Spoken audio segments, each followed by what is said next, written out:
But I'll give you everything. Your goodness is running after. The goodness of the Lord is always running after you and me. But then it's up to you. You cannot just worship the Lord God with just the truth and without the Spirit. You cannot worship the Lord God with just the Spirit and without the truth. We have to worship Him in spirit and in truth. Amen? Kaya nga sabi dun sabi niyang ganun, kaya nga, di ba, nakakapag-pray ba tayo kasi we have enough time? Are we praying because we have enough time? Because we are not working, because we are just at home, or because we are free, because we are on day off. But the question is, can you still worship the Father in spirit and in truth, in spite of your busyness, in spite of working at the office, in spite of taking care of your family, in spite of being in a bad situation? That's the question with us, with all of us.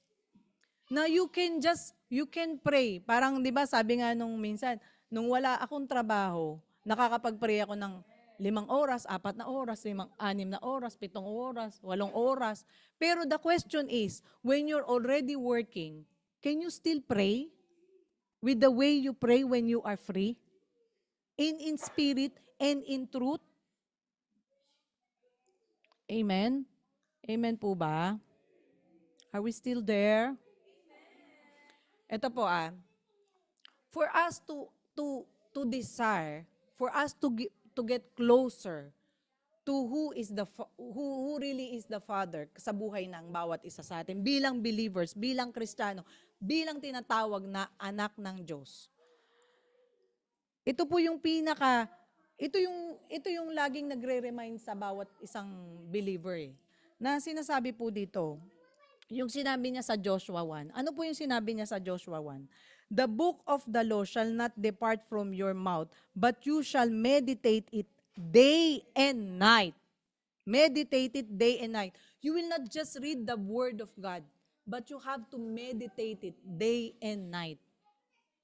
Kaya we remain only in knowledge. We don't have the wisdom that what God is teaching us on how we will apply the Word of God in our life. Kasi we're just reading it and it always remain logos sa buhay natin.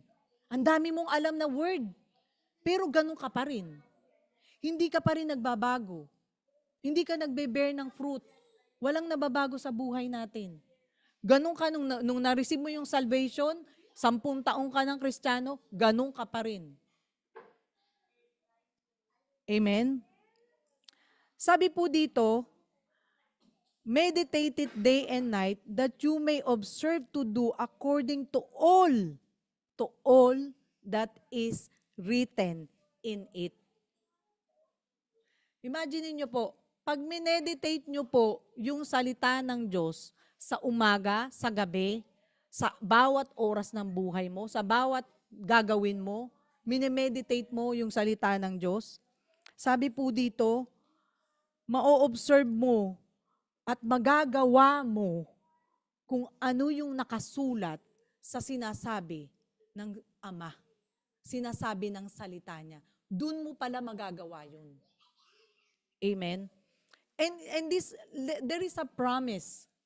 Sabi po doon, for then, you will make your way prosperous and then you will have good success. Kanina we were talking about, my daughter and I were talking about, what is the point of having a million in your bank account? What is the point of having a title in your life? And yet, you are poor with your soul in the kingdom of God. Kumbaga, napakahirap mo naman sa Panginoon. Aanhin ko yun. Pag namatay naman ako, hindi ko naman madadala. Sabi nga ni Alex nung last Tuesday, pag nag-rapture ba, madadala mo yung milyones mo, yung mga property mo? No. Amen? But sabi ko sa kanya, anak, we have to strive and desire and to focus just to be for us to enter the kingdom of God and be in the kingdom of God rather than keeping ourselves busy with what the world is doing. Sobra na tayong busy. Occupied na tayo sa mga bagay-bagay na meron dito sa mundo. Anong pinagkaiba natin sa mga mundo? Di ba? Amen? Sabi nga, di ba, ito tinuro na sa church natin to for the last few years na eh. We have to focus in the kingdom of God. Not to make kingdom here on earth, but to be in the kingdom of God. It will be difficult for us to do that. Pero sabi po dun eh, anong oras na ba?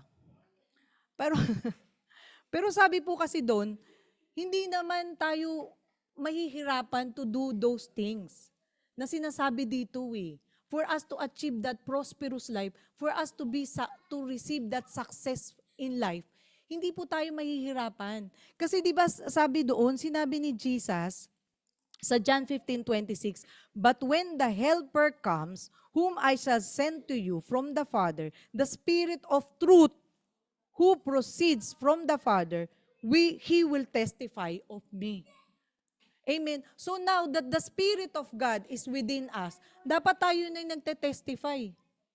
But it is difficult for us to testify and to desire to have that different, kumbaga different, new Jinky, new Ems, new Kevin, new Yana, new according to what God desires you to be. It will be difficult kung hindi pa rin tayo susunod sa Spirit. Amen? Dapat tayo na yung nagte-testify. If the Spirit of God really dwells in us, tayo na yung nagte-testify. Amen? Kasi sinasabi doon yung Holy Spirit, siya yung nagte-testify, siya yung nagre-remind, nagbibigay ng remembrance of all the teaching of Jesus. Amen? So it is not just the Spirit of God dwells in you. The Word of God lives in your life, in your heart. It's renewing your mind. Amen? Kaya dapat, kumbaga, we have to desire in ourselves to change, to be like Christ.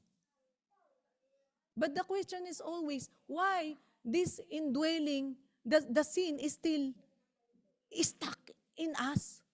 Pinalaya na nga tayo ni Kristo eh. Pinalaya na nga tayo. Bakit? But why are we returning back and sometimes become worse pa of who we were before? Sabi nga doon, kaya nga 'di ba, sinabi niya sa John 4:14, "But whoever drinks of the water that I shall give him will never thirst. But the water that I shall give him will become in him a fountain of water springing up into everlasting life." Springing up. Dapat yun, nag-overflow na yun. Kaya nga, di ba, sabi ni Kuya Lino, ano sabi niya? Paano mo malalaman ng totoong Kristiyano? Kapag yung bibig mo, non-stop ka na. Kahit nasan ka, trabaho man yan, ano man yan, nagkikipag-usap ka man sa meeting, nakikipagkwentuhan ka man. Laging may kalakip na salita ng Diyos. Nag-overflow yan.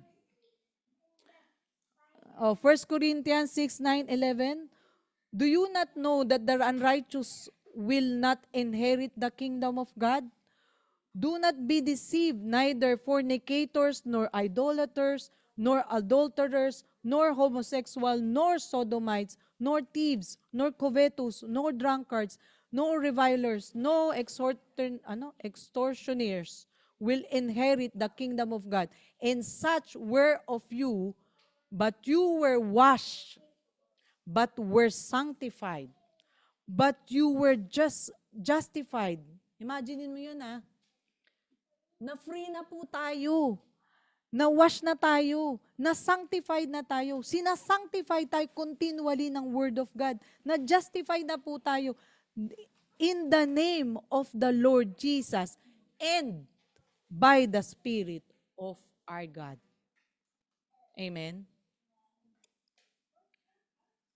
Ito nga yung lagi nating pinangahawakan na verse na may power ka na kasi na-receive mo na yung Holy Spirit eh. Sabi doon, di ba? Sa Acts 1:8, but you shall receive power. Ito but you shall receive power when the Holy Spirit has come upon you. So, we have the Holy Spirit. Do we have the Holy Spirit? So, do we have the power? Amen. When the Holy Spirit come upon you, and then sabi doon, and you shall be witnesses to me. So ngayon, alam niyo po, yung power, napapractice po yan kapag ka po, nagwi-witness ka. Nagwi-witness po ba tayo? And you know what? By witnessing, by preaching and declaring the word of God, that's how are you going to be free from sin. Amen? Dahil sa kakaaral mo, sa kaka-preach mo, ikaw muna yung tinuturuan ng Diyos. And by that, doon ka nalilinis, doon ka nababago, doon ka inaayos ng salita ng Diyos. And that's how the Holy Spirit will give you, sabi doon, helper ang Holy Spirit, si Holy Spirit, ang siyang tutulong sa atin at mag-i-strengthen sa atin. Balikan po natin yung Galatians 5. Sige po, pakibasa nga po natin yung Galatians 5.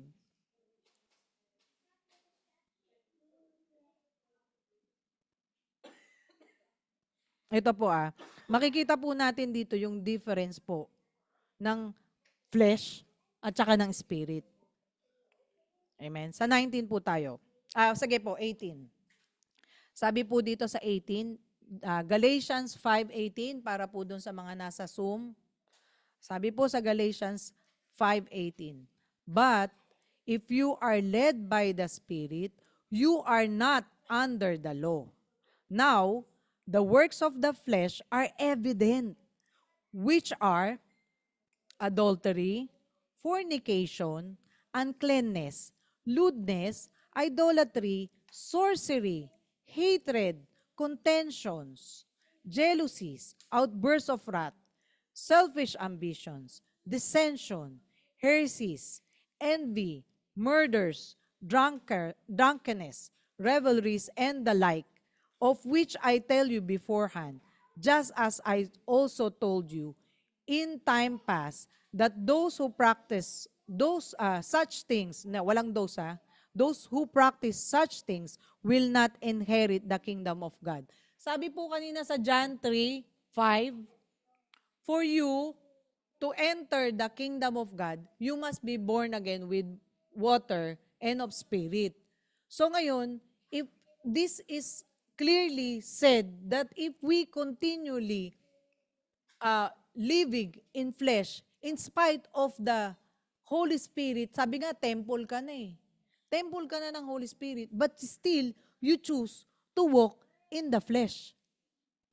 Is it possible? Amen. Kaya nga sabi din, meron di ba dun sa John 15, na wag mong hayaan yung fruit na binunga mo ay mawala. Amen? We have to continuous. Continuous po ang pagiging born again Hindi po yan one time, big time lang. Dahil ang salvation mo ay kailangan mong i-work out with fear and trembling. Amen? Kasi po ang mahirap po sa atin, naisip natin na naligtas ka na, nasa iyo ang spirito ng Panginoon, ng Diyos. Ligtas ka na. Isipin mo rin na nasa flesh ka pa. Baka nakakalimutan po natin, we are still in flesh. Amen? Kaya po sabi dito ito po sabi sa John 15 po, na ang ating Diyos Ama ay nalulugod sa pagbubunga natin. Hindi po sa pagsaservice lang natin. Hindi po nalulugod ang Diyos kung 15 man ang Bible study mo. Kung ikaw man ay talagang umuupo ka na dito, nagpe-preach ka na, tumatayo ka na sa pulpito. Ang sabi po doon, sige, para word yung sinasabi natin talaga, hindi po ako nag-iimbento. Ang sabi po kasi dito, if you abide in me and my words abide in you, ito po, napakasarap. you will ask what you desire, and it shall be done for you. Pero, balik po muna tayo dun sa baba. By this, my Father is glorified, that you bear much fruit, so you will be my disciples. The Father is glorified whenever you bear fruit. So ngayon, ano ba yung fruit na pinag-uusapan natin dito? Ito po ba yung melon, pakwan? Hindi po. Yun po yung sinasabi nito. Kanina binasa po natin, kung tayo po'y nabubuhay sa flesh, yun po yung hindi po tayo mapakakapasok sa kingdom ni God. Pero sabi po dito sa 18, but if you are led by the Spirit, you are not under the law. Ay, hindi pa pala. Sa 22 na po pala tayo. But the fruit of the Spirit is love, joy, peace, long-suffering, kindness, goodness, faithfulness, gentleness, self-control. Against such there is no law. Ito pa po. And those who are Christ have crucified the flesh with its passion and desires. Hindi po fashion, passions and desires.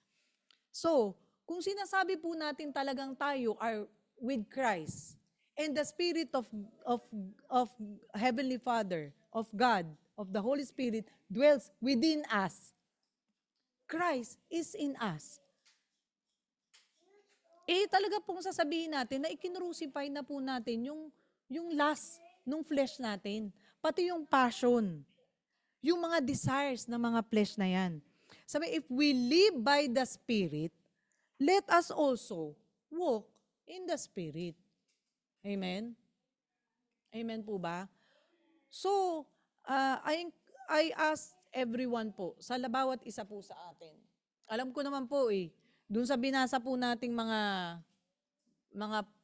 bunga ng flesh, meron po tayo dyan. Meron po tayo dyan. Amen. Amen po. At meron pa po tayong mga wino-workout sa mga sarili natin na hindi pa natin maayos-ayos. Dahil hindi po natin yun maaayos ng tayo lang. Kailangan po natin ng Spirit and the truth. And the water. And the Spirit. Hindi po pwedeng spirit lang. Tapos wala ka ng truth. Kung baga sa nagpa-fasting ka, you cannot just fast without any word from God. Amen? Kaya nga di ba merong sinabi doon si Jesus doon na sinabi, bakit hindi nila mapagaling ito? Kasi it can be done only by prayer and fasting. Not just fasting na hindi ka kakain, but through the Spirit. Amen? That is the difference with those people who doesn't have the Spirit of God and for those who are doing the fasting with the Spirit of God in them, within them. Amen? So, this time po, kung meron pa po tayong alam na natin, ito po ang kailangan po nating i-apply yung knowledge at saka wisdom. We know the Word of God. We know what the Father is asking us to do. And yet, i-ask na po natin sa Panginoon yung wisdom na magawa na po natin. Amen. Napakasarap po na humarap tayo sa ating Ama. Sabing gano'n, nag-glorify po ang ating Ama sa bawat bunga na nagkakaroon po ang bawat isa sa atin. Doon pala natin talaga na nag-glorify si Father. Hindi po sa no matter how many services we do here on earth. Kaya nga 'di ba sabi niya sa Matthew, hindi kita kilala. Naglay hands ako, Lord. Nag-drive out ako ng demons. Pero ang tanong, okay, kahit unbeliever, gagawin din yun . Ang tanong, ang difference mo, ikaw nag-bear ka ba? Ikaw hindi ka nag-bear, ikaw nag-bear ka. Pareho kayo ng ginagawa. Pero ang tanong is, nagbunga ka ba? Amen? Kasi doon natin mag-glorify ang Diyos . Ngayon, kung mananatili, mas pipiliin nating mag-walk in the flesh, mananatili talaga yung kasalanan sa atin. And we will lead to death. Sabi niya, kinonquer niya na yung death for us. Huwag naman po nating sayangin yung pagkakataon na pinagkaloob na sa atin noon pa. Amen. So I encourage po everyone. Sabi nga, kaya ang hirap-hirap sa ating mag-travel, ang hirap-hirap sa ating makatagal sa pananalangin. Kasi alam natin na nasa atin ang Holy Spirit. Pero hanggang doon lang tayo sa knowledge of the Word of God. Amen. Hirap na hirap tayong makatagal. Pag nag-pray tayo, tama na yung Pero matatagalan mong manalangin. Totoo po yun. Alam niyo po kapag na-reach nyo na yung presensya ng Panginoon, ayaw mo nang umalis. Kung pwede lang, doon ka na. Yun po yung i-desire natin sa gabing ito. Na kung ano man po yung mga bigat pa na meron pa tayong hindi mabitawan para sa Panginoon. This is the right time for us. May mga, I encourage everyone po, mga kapatid, na even myself po, I cry out to God na yung mabigat na hindi ko masuko, maibigay, na pag-uugali ko. This time, sama-sama po tayong lumapit sa Ama. Amen. Na isuko na yun. Amen. Para makalapit na tayo ng buong hubot-hubad na po tayong lumapit sa Panginoon. Hindi po physical spiritual po sinasabi ko. Wala na pong bahid ng maskara. Amen. Kasi alam naman niya yung laman ng puso natin. Huwag na po tayong magpanggap na malakas.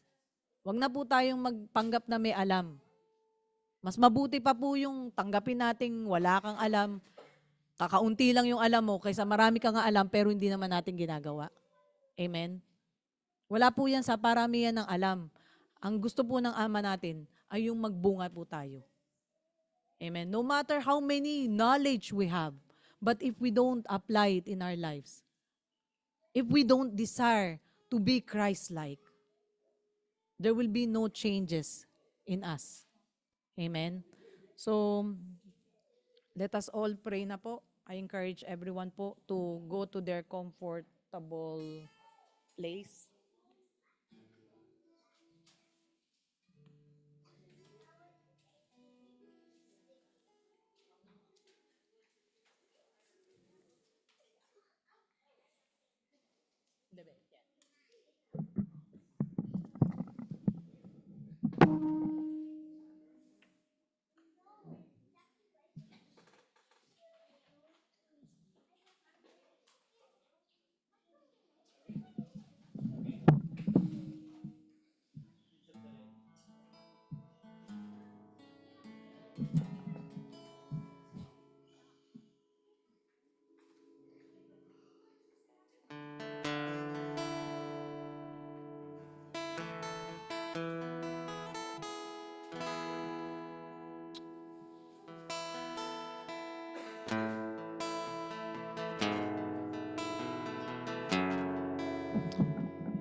Hayaan po natin na ngayong gabi ay tayo ay magpa-purify sa Panginoon. Panginoon, kung kami ay may hindi pa maisusuko o ay naisusuko, Panginoon, sa inyo, Panginoon. Tuluyan mo, Panginoon, na pagkalinisin mo, Panginoon, sa amin, O Lord. Purify us, O Lord.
Ama namin sa langit, napakabuti niyo nga po, Panginoon.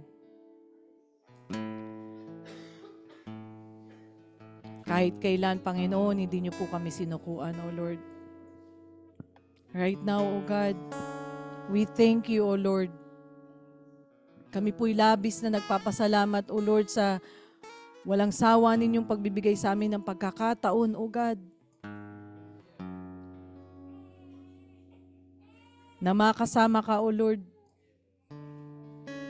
Maraming salamat sa banal mong Espiritu, O Lord, sa salita mo, na siya ring gumagabay sa amin, na nagbibigay sa amin ng ilaw. Ang iyong Espiritu na patuloy na nagbibigay sa amin ng paalala, O Lord.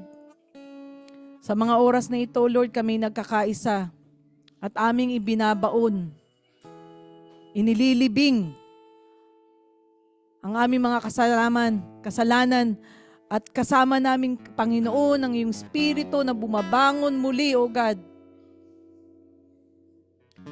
na mabuhay sa Espiritu, O Lord. Kami po'y nagpapaubaya na ng mga buhay namin, O Lord. Patawarin niyo po kami, Panginoon, sa pagiging makasarili namin, O God. Sa pagsunod namin sa mga bagay na gusto namin kaysa sa gusto mo, O Lord. Let your will be done in our life, O God. Kami po'y nagpapasalamat, O Lord, sa muli mong pagpapaubaya muli at pagpapaalala sa amin, O God, kung gaano kakabuting Ama sa amin, O Lord, bilang inyong mga anak. Kahit na matitigas ang mga ulo namin, rebelde kami, tamad kami, O Lord, pero hindi ka nagsasawa, O Lord. Isa lang po ang hinahangad ng bawat isa sa amin, Lord, yung hindi kami mapagsarahan ng pinto. Gusto po namin kayong makasama, O God, sa buhay na walang hanggan, O God. At ititake namin yung opportunity na binigay mo sa amin, O Lord, for giving us the salvation, O Lord. And we will encourage one another, O Lord, to work out our salvation with fear and trembling, O Lord God. For you are faithful, Father. For you are so good, O Lord, to us in our lives, O God. And we thank you, Lord God, sa buhay ng bawat isa, O Lord. Dalangin po namin, Panginoon, na patuloy namin malakaran ang salita mo, O Lord, sa buhay namin, O God. Na kami ay magbunga, O God, na mabigyan ka ng kaluguran sa bawat gagawin namin, O Lord. Hindi lamang po kami, Panginoon, puro service, O God, but most of all, led by your Spirit, that we may be able, O God, to walk in the Spirit, O Lord. Not just by talking, O God, but with action, with full of compassion, with full of love, with full of your Spirit, O God, that we may encounter the power that you promised for us, O Lord. Na hindi lamang po kami maniwala, O God, bagkus ay ma-experience namin iyon, O Lord, at kami makatayo sa salita mo, O God, sa bawat plano, bawat gagawin namin, bawat sasabihin namin, O Lord, yung salita mo ang mamumutawi sa mga labi namin, sa isip namin, sa puso namin, O God, na ito yung magiging buhay namin dahil ito ang buhay namin at hindi kami taga rito sa lupa, O Lord. Ang buhay namin, ang aming kingdom na gustong mapuntahan, O Lord, ay yung kasama ka. Kami po ay humihingi, O God, ng kapatawaran, O Lord. At kami po ay labis na nagpapasalamat, O God, sa pangalan ng anak mong si Jesus, O Lord. Amen.